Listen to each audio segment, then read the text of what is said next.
Hello everyone, welcome back.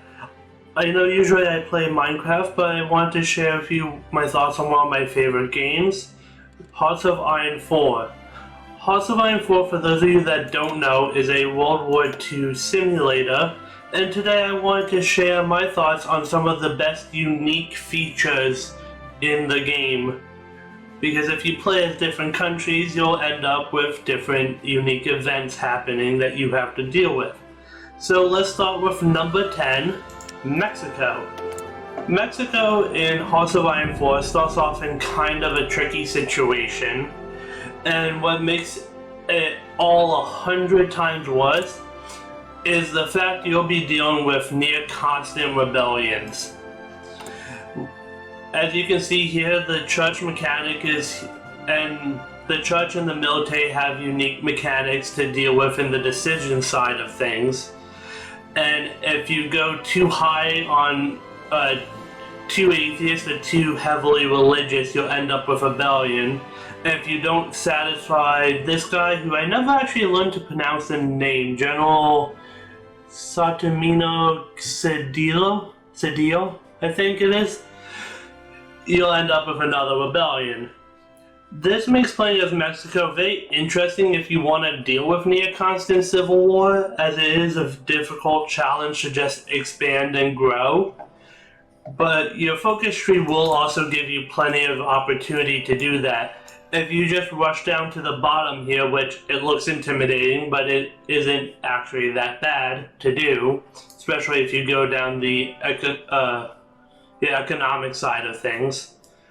These focuses give you a lot of cores, but of course you need to balance avoiding or successfully winning the civil wars with getting to here, and a lot of the decisions upstreams do that. Like this one deals with the General Cedillo, or you could choose to go the same ideology as the Soviet Union. I know YouTube doesn't like people saying that word, so hopefully the Soviet Union won't get me in too much trouble with the algorithm. And yeah, Mexico is just kind of a hard time playing if you don't want to have the challenge of constant civil wars. Now, if you don't want to, there is a way to balance it, but it is going to take up a lot of the early game. So yeah, Mexico, it's just not going to be a super fun time. And next on the list, France. France in Hearts of Iron 4 starts off incredibly weak at the beginning. Your national spirits will limit your navy, give you less war support, and your land doctrine research speed is going to tank. Destroying government makes it impossible to do anything with political power, and you surrender so much faster. And here's another one, recruitable population, you lose 25% of it, which, being a neighbor of the big baddie of World War II, I'm looking at you, is not going to be something you exactly want to deal with.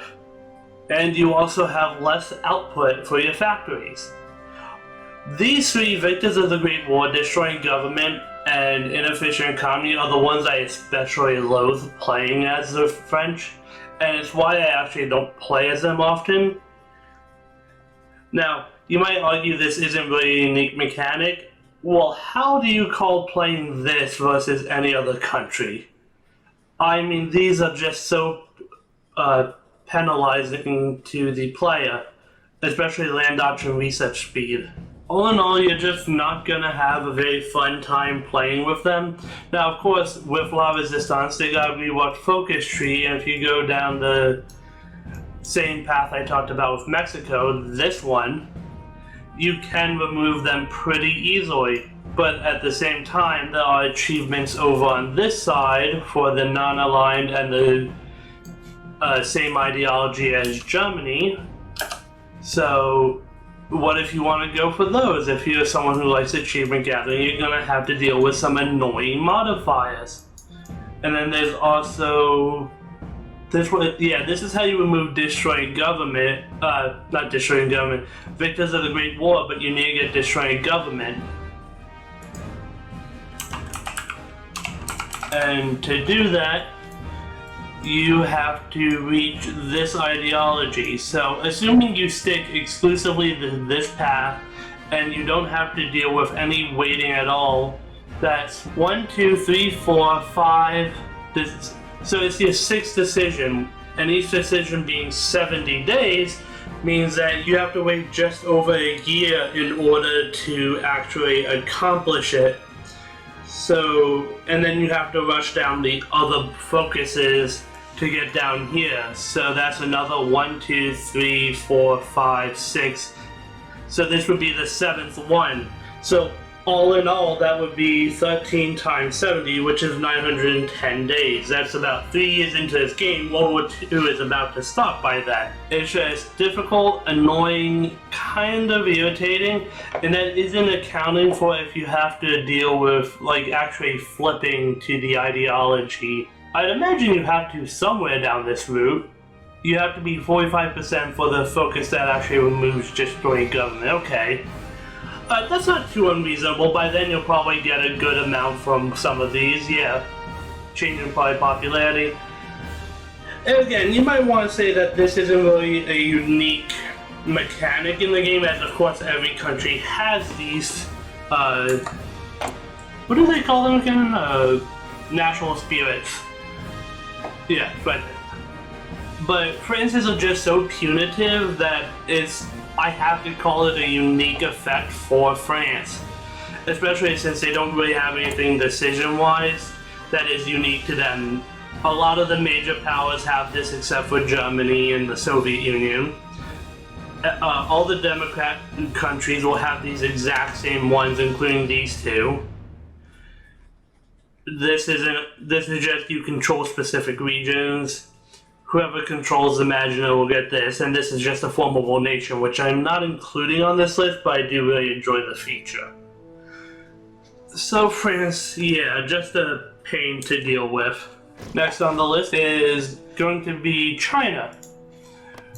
China has a couple unique things, and I'll talk about another one later on the list, but this is just one that I have a huge issue with.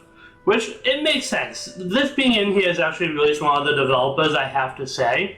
But the inflation mechanic is really difficult to deal with if you let it get too high. And there's a lot of decisions that get it higher. So over here you'll see a lot of decisions that increase the inflation, and there are a few more over here too. These three are the only way to lower it, and you can get forced loans to deal with the rest of these modifiers, but it is still incredibly just annoying to deal with, especially since these are of course going to be punitive too. There's really not much to say with China. It's just not going to be a super fun time to deal with it. But at the same time, it is kind of an interesting mechanic because it's actually one we have to deal with in real life too. All in all, it's not the worst one, but it's just not gonna be something you want to deal with, especially with the looming threat that is Japan right there. And as you can see, China in this game is in what's essentially an 8-way civil war. 1, 2, 3, 4, 5, 6, 7, but then you have to reclaim the parts from Japan too. All in all, it's just not something you want to deal with China's positioning. Number 7 on the list is going to be Romania. Romania has a unique mechanic in this game dealing with this guy, Kale II. Kale II is a leader in HOI4 once you do this, and he is essentially just constantly draining you. Now it's a lot of fun because it's actually kind of interesting to see what I'm guessing is supposed to be a corrupt figure. I don't know the history of King Kale in Romania in real life, but he essentially does a lot of things like buying villas on the government's dime or throwing elaborate parties, and you'll get some economic hits for this. Like, it'll slow down your factory output by 20% for a little while, or it will, you can spend political power to only make it like 3 or 5% or something like that. I'm obviously not playing today, so I'm not gonna have it right there, but it is actually kind of fun, and it isn't the worst thing considering with Romania's focus tree, you can do a lot of expansion here, or you can get a lot of safety from the Soviet Union or Germany with these. Now obviously you can't do both because these are mutually exclusive, but this entire section and this entire section are actually quite useful in my opinion. Especially, do you want to play expansionist or do you want to try and play a more defensive game? I know not everyone likes to play defensive, myself included, but this is extremely interesting to play as occasionally. All in all, Romania is really not going to be anything too special, as you can see from the decisions, but the King Tail does spice it up a little in my opinion, and I do actually kind of enjoy the events, even though they're only punitive. Next up on the list, coming in at number 5. Oh wait, what's the tag for this?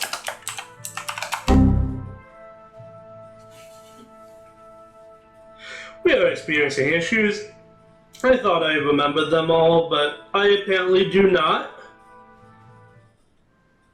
Oh, the tag is the other of the 3 names, Holland. So the Netherlands has this unique mechanic that not only affects them, but will affect the UK and Germany. And that decision is the gateway to Europe. The gateway to Europe is essentially the UK and Germany are bidding to influence your trade. The British want you to go democratic, and the Germans, of course, want you to go to their ideology. And essentially, you have to deal with what the AIs are trying to do here. Now, if you're on historical and you're not playing the Netherlands or the UK, they will almost always go British. If you're playing as the Netherlands, I'm sure you can influence this to go German or down the central path. I'll show you in a minute in the decision tree. But yeah, if you're playing historical and you're not playing as the Dutch, or especially not playing as the British, you're just going to have them go this way anyway, so you might as well not even try if like you're playing as Germany or anything like that. Now, of course, those decisions influence here. So Netherlands have to form new government, and then when they do gateway to Europe, they can start investing in the 2 sides as well, deciding if they want to go here, or play them both a little. Because if you go British, you of course go the democratic path. If you go Germany, you of course go that evil ideologies path. But if you can get them to balance into both, meaning they both have over 50, but neither is more than 5 trade influence points above the other, you can go non-aligned or the Soviet Union's path. I think this is just a really interesting mechanic because it does let you kind of play out the system a little in a really interesting way that only the Dutch have. You know, Poland, Hungary, Mexico, none of them have anything remotely like this, and I think it's just really interesting to me. But that's all. It's nothing crazy. It's nothing super insane. Frankly, at the end of the day, it's just kind of there, and it's really, obviously something you have to be mindful of depending on how you want to play. Oh, don't tell me I forgot another of these. Spain is another interesting one, and it's similar to Mexico, but I think a lot more actually entertaining than Mexico. Spain will end up in a civil war every game. Oh, do I not have law resistance enabled? Oh, I know why. I haven't done the focus, right. So, this is the monster of a tree that Spain has. It's probably the most complicated one in the entire game, but obviously there's a lot of mutually exclusiveness. so you're really not going to be dealing with too much of it. As you can see, there's 6 paths you can go down here, each one of these supporting a different side in the Civil War. This supports the Nationalists, which of course are that's Imperial Colonists. Oh, I am cutting that out, yeah. This path over here is the Nationalist path, making you go the same ideology as Germany. This path over here is the Colonist path, making you go the same ideology as most other countries in the game, non-aligned. This country, you'll end up with the same leader as the Nationalists, but you may end up non-aligned, you may end up the evil ideology Germany has, depending on how you play it. On the other side of things, we have what's probably the most unique thing in the entire game at the moment, Anarchy Path. So, the anarchists in Spain have this really unique thing where they can actually make other countries go into anarchist uprisings, and if they gain territory from that country, they can core it. And I just think that is really interesting and fun and unique, because there's no other way to just core other countries' territory in the game. And being able to not only make rebellions in countries around the world, but also core their territory, I think is a super fun idea, and I hope they continue with this type of idea. Maybe not this exactly, of course, to keep Spain unique and have a reason to play it, but at the same time, if they want to give another country an anarchist path, that would be pretty fun, because having only Spain can be a little tiring, especially since Spain doesn't always get to have this unique path happen in the Civil War, or to win, especially to win the Civil War. I don't think I've ever actually seen them win the Civil War, frankly. Over here you have the same evil ideology as the Soviet Union, and essentially this is what most people think of when they think of starting out Spain. I don't know what goes on up here, but I always thought they start off as that ideology. They start off as democratic. I didn't know that. That surprises me. These decisions up here probably greatly change it. Yeah, that's a big change. And then this path here, similar to over here, kind of marries the two of them, but you'll probably end up leaning a little more this way and not getting the unique focus, I believe, that this path, that the anarchist path has, unfortunately. Which is kind of a bummer, but at the same time I do understand why. My only real decision about the Spanish Civil War is there isn't a path to stay democratic, which democracies in this game aren't the most fun just because of how the game restricts them, but at the same time it is unique. It is unique in that it doesn't have a democratic path, as basically every other country in the game, except for Italy and the Soviet Union, have a path to go democratic. And Italy and the Soviet Union only because they haven't gotten reworked focus trees. This is what Italy started out with in the base game still, and hopefully they'll be getting new ones soon. So yeah, the Spanish Civil War. It won't be constant civil war like Mexico would have, but at the same time, it is still only number 5 on this list, because a civil war is just not going to be the funnest thing in my opinion, especially one as messy as Spain's. Now, if you know the YouTuber Feedback Gaming, you might know his video where he tried to beat the Spanish Civil War as quickly as possible at the challenge of one of the game developers. If you don't know Feedback Gaming, I do strongly suggest going to his channel and watching the video, as he beat it in something like 5 days. The game developer spent a lot of time trying to make this difficult, and it's supposed to be like months or years of fighting, but he beat it in 5 days using some cheeky tactics that are perfectly legal in the game. And it was just really interesting to actually see someone game it in such an effective way, and I think it's probably the most interesting thing I've seen out of HOI4's community. Next up on the list is the Sleeping Giant. The USA. The USA has a unique mechanic that tries to stay true to real life. It has actually represented Congress. Now, you may be wondering, what's the point of this? Frankly, it's an annoyance, I'm not gonna lie. You have the House, you have the Senate with 2 senators for each state at the time, but you can also give statehood to Alaska, Hawaii, and Puerto Rico, which kind of core the territory, which I believe core the territory as well, making it so that you get the recruitable population from all 3 of them. Now, this of course actually has a measure, a purpose to it, and it's kind of annoying, but at the same time you can easily influence what the senators and representatives think of you by using the lobbying effort decisions. And that's wrong one.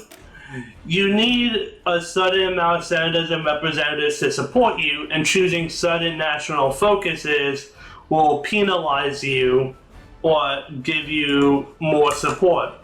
So, for example, Agricultural Adjustment Act, which helps you get out of the Great Depression, will move 8 senators and 40 representatives out of into opposition, they call it.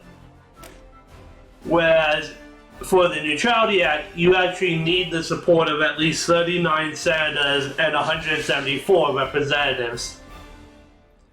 Some of these I think move them into your favor, but I can't remember any off the top of my head, and obviously I don't want to just sit here clicking through these. That's not going to be super fun for you guys or for myself.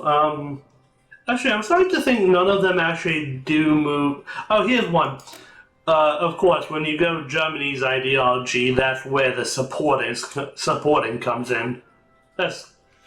Well, I guess you are playing as FDR. Maybe if you switch during the next election to be a Republican president. But yeah, I just think it's really interesting that they actually represented this. I am a little bummed the UK doesn't have a similar mechanic, but I am also kind of happy just so that, you know, it stays unique to the country. You know, the UK kind of has to deal with the trade situation with the Netherlands and Germany, so I understand it too. At the end of the day, it's nothing special, but it is kind of fun, and I think it's one of the more interesting real-life mechanics as opposed to the trade or the inflation we saw in China. Next up on the list is going to be Japan. Japan is one of the key instigators of World War II in this game, mainly focusing on China, the Soviet Union, and the US. But it of course does influence the European powers here, like French Indochina, British Malaysia, and the Dutch East Indies. What makes Japan so unique in my opinion though, and ranking in at only number 3 on the list, oh, wrong button. The inter-service rivalry decisions. So, depending on how you like to play this, I personally like to play more towards the Army as opposed to the Navy, especially since that's more offensive, whereas the Navy for Japan and the UK will be more defensive. It kind of gives you a lot of flexibility that you don't get to see in the rest of the world. Because, for example, prioritizing the steel for the guns versus prioritizing the steel for the ships, you get extra building slots in military factories by choosing the guns, but you do get negative dockyard output and dockyard construction speed. Conversely, you'll get extra naval dockyards with the steel for ships, but you get lower factory output and slower construction speed for the military factories. So at the end of the day, this is a really fun way, in my opinion, of how you actually want to play this. You know, if you want to play more navally aggressive, like say going for Australia and New Zealand, or sending over to the U.S. and Mexico, which there is an achievement for if you get Mexico and a state in Europe. Any state will do, so you could go through the Soviet Union and take like Leningrad. It's just really interesting in my opinion, and of course there's other ones you can do here, like prioritizing Army aircraft construction, or naval aircraft, or the list goes on. You see it, I'm not going to go through all of these. But of course, now, the only downside is, of course, it does penalize the other side, but that's to be expected, really, considering everything. It's just a lot of fun, really interesting in my opinion. At the end of the day, I think this is probably one of the best ones just because it allows you to tailor to how you play. For example, if you want to go the historical route and go after China, or if you want to play on the Soviet Union's evil ideology path, you might want to go a little more naval so you can go after UK and USA to try and avoid the democratic powers from harming you. Similarly, if you want to do the democratic path, you might want to balance the two out because this will allow you to not have to deal with the US and UK's naval forces, and it will also allow you to simply to still have some influence in the actual continents of Europe and Asia. Now, the downside to the democratic path, you will lose your puppets in Manchukuo and Manchukuo, and Korea will break free as well. But of course, there's this little sliver here. Manchukuo will likely stay this evil ideology, so so they'll actually probably end up joining Germany, and you may have to fight them as a member of the Allies. Or you can stay out of it and just hope that they don't directly declare on you. At the end of the day, it's nothing super special, but it is probably the most flexible one on this list, in my opinion, just because it allows you to really custom tailor it to how you play. Next up on the list is, I forgot this tag. Is that, oh it is, the Soviet Union, the largest font on the map, and one of the most interesting ones because of actually the biggest downside any country has to deal with. I'm not sure if I'm really allowed to say this by YouTube standards. I'll just say the GP. The GP is a historical event in which big bad guy here, Mr. Mustachio, decided to go after a lot of his officers thinking they were backing Leon Trotsky. Leon also affects Mexico, so that's also really fun to play as. Now, what I find most interesting is you can bypass the GP and let Leon Trotsky return. That'll throw you into a minor civil war, but it's not going to be anything crazy. If you're playing on anything before 1.9, like you're not playing with the La Resistance DLC, then I do think it is really interesting to see how it all works out. Especially when you consider that before La Resistance, Leon Trotsky was kind of broken because the NKVD. So Trotsky has a decrease to subversive activities cost, and combine that with the NKVD, and I think there's one other focus to do it with. Maybe because I'm on the La Resistance DLC, I can't find it. But those three things combined will essentially allow Trotsky the ability to coup any country within 10 days. Which is of course really powerful, because if you just want to take out Germany without really not fighting them directly and saving your manpower, although as the Soviet Union you'll have a lot, you see 1.5% of your population and you already have 1.25 million. Would be higher if there weren't certain prisons here. But yeah, it's really just interesting to have such flexibility. Now, of course, with the La Resistance DLC, Leon Trotsky is severely nerfed and there's really no point doing it anymore. But it's also just a fascinating thing that they incorporated the historical activity into the game. Again, I normally play on 1.6.2 because Steam allows you to roll back to that version. And I haven't played as Trotsky, but I have been meaning to just because of that insane ability. Because essentially what you can do is get everyone in your alliance. And that will be very useful. Oh, wrong button. And last, but certainly not least, any of the Chinese warlords. 1, 2, 3. I keep clicking the two Chinas. I want the warlords. Xinjiang, Hebei, Shanma, Shenxi, Guangxi Clique, and Yunnan all have a unique focus tree that allows them to do a very fun decision. Border conflicts! So here you can conflict with the other warlords in Communist China, and here you can get Nationalist China too. Now, I think you can only if you go either of these two routes, you can only go after those that sided with the opposing side or went into opposition.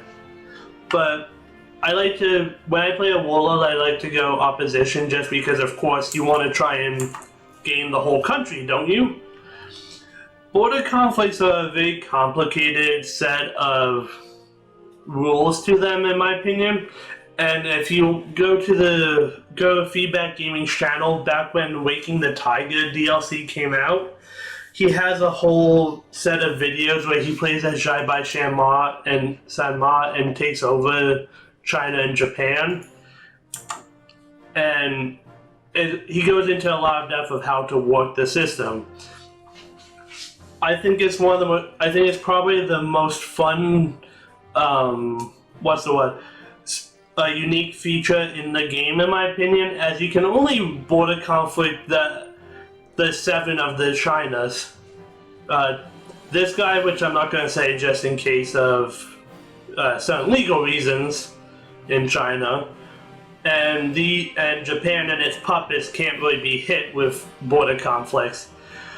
But it is a lot of fun. It's difficult to understand at first, but again, if you watch Feedback Gaming's video, he goes into a good bit of depth of it, and I think he summarized it very well. At the end of the day, all these features do provide a little bit of fun, in my opinion. I wouldn't write any of them off as annoying. I'm looking at you. But it's just a matter of how much you're really gonna have to deal with them. If I missed any unique features, please let me know down in the comments. Please remember to like, comment, and subscribe, as it does massively help the channel against the Goliath that is the YouTube algorithm.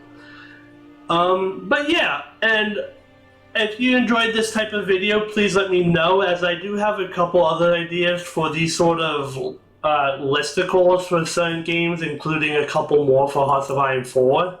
I didn't mean to hit that, sorry. Oh, yeah. That is one unique feature, but I wouldn't really call it unique enough to count on the list. It always starts off at war with Ethiopia. That's the only starting war in the game. But yeah, please let me know if you enjoyed this style of video, as I do have a few more ideas and it would just mean a lot. As always, remember to stay safe up there. I know it's crazy times, but hopefully we'll be done with this all soon. Have a great day. Thank you for supporting the channel. Bye!